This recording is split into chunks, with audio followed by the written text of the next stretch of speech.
G'day, this is Simon from the Bracketeer at South OC Cars and Coffee. I'm with Nick and Russ, who have our car of the week, which is a car that tricks most people that see it. What is it, guys? 1955 550 Spider clone. Yeah, you wait till you see this thing. I showed it last week. It's a clone that looks so realistic, it'll blow your mind. Let's check it out.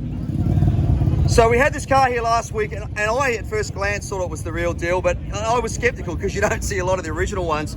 But to find out that this is a replica, looking at the condition of the car, looking at the way it's done, is mind-blowing. And I believe you were waved through into Monterey or Pebble Beach's official Porsche area a couple of weeks ago. They thought it was a real deal as well. Yeah, actually a couple of years ago they waved us through, and we were able to park in the paddock and had a lot of good positive response, and people were very pleased with the car.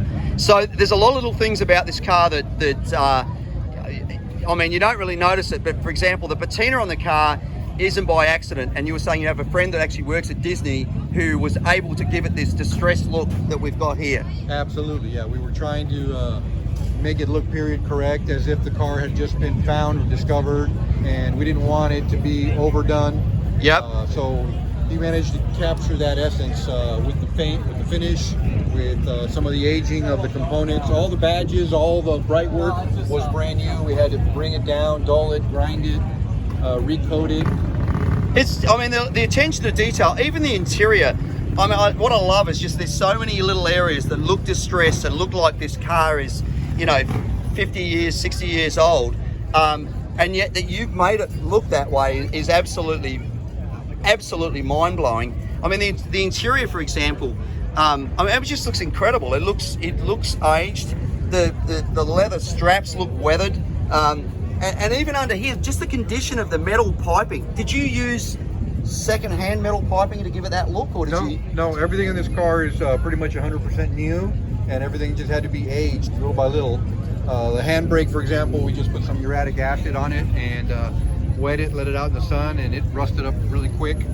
Wow. I mean, there's just so many things. Let's talk about the engine. So what motor does this have in it? So right now it has a temporary motor. It's a Type 1 Volkswagen motor.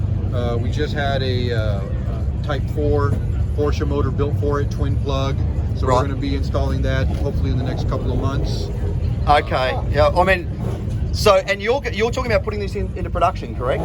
That's our goal. It's a very limited production we're planning on doing, and just looking for the right buyers that are worried about attention to detail.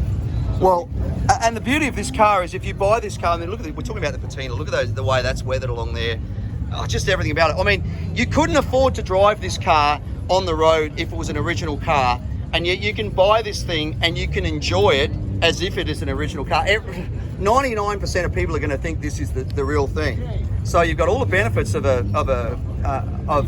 being able to drive it whenever you want, but then you've got the ability to not have to worry about the thing, in these environments. So.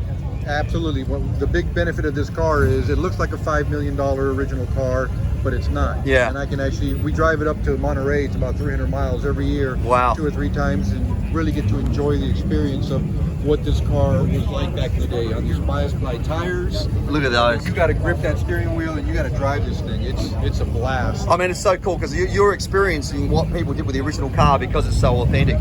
Well, as our car of the week winner, and a very worthy one at that, you get this Meguiar's complete kit, including the polishing sponge, cleaner wax, scratch remover, car wash, glass cleaner, interior detailer, and hot shine foam. I'd want to say you can keep this car looking as pristine and shiny as it is, but you don't want it to look pristine and shiny. So you're going to have to use the Meguiar stuff on your other car, because otherwise you're going to make this thing look like brand new again, which you don't want to happen. Absolutely. We will definitely put that stuff to use on other cars. This one, not so much. Not so much. Well, thank you so much for bringing it out. Great job on building this thing. Really appreciate it. Congratulations, guys. Thank you, man. Appreciate it.